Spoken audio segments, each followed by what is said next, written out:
From snow-coated tundra to sprawling sandy prairies, it's no mistake that both No Country for Old Men and Fargo take place in some of the most inconceivably barren locations in North America. From dust we came, and to dust, the Coen brothers proclaim, we shall return.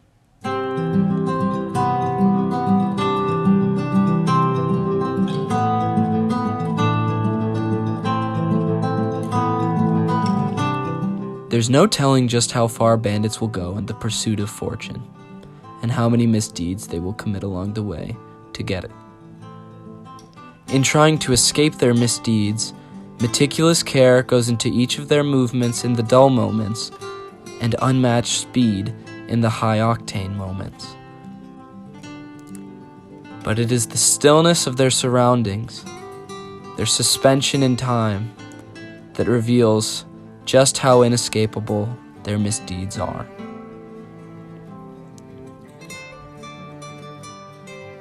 Take a look at the scenery for the action after the action. The consequence of life as a bandit is that even if you escape, you leave a trail of victims and wreckage along the way that leads directly back to you.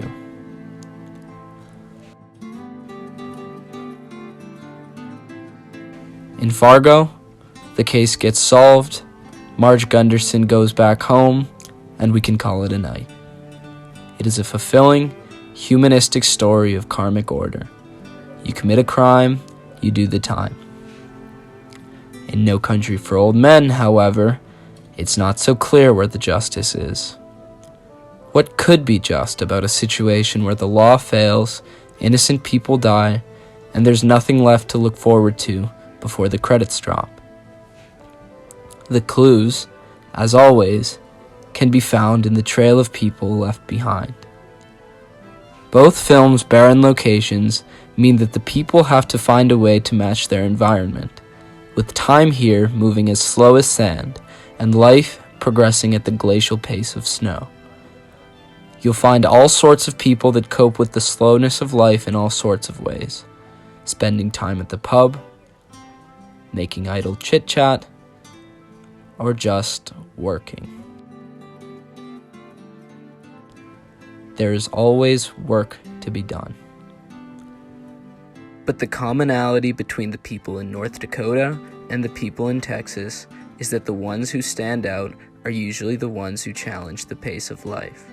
They talk quicker, move quicker, and take quicker, usually taking what doesn't belong to them and what they didn't work for. And there's a name for all that taking: greed. We see Marge Gunderson put a stop to Jerry Lundegaard's greed because of sheer luck. Or should I say, probability. Her mind is in motion when she scrutinizes the details she is presented, and she pounces on an opportunity when something is off. These details increase the probability that she'll find the culprit, but in the end, she only spots the kidnappers because she's in the right place at the right time. Sheriff Bell has no such luck. I suggest that if it feels like a despondent ending, though, try seeing it for how sobering it is instead.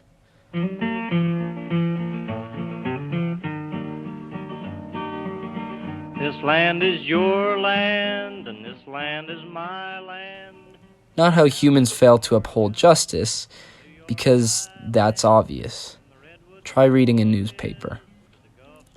Rather, it's how humans might fail, but that in the end, time always exacts justice.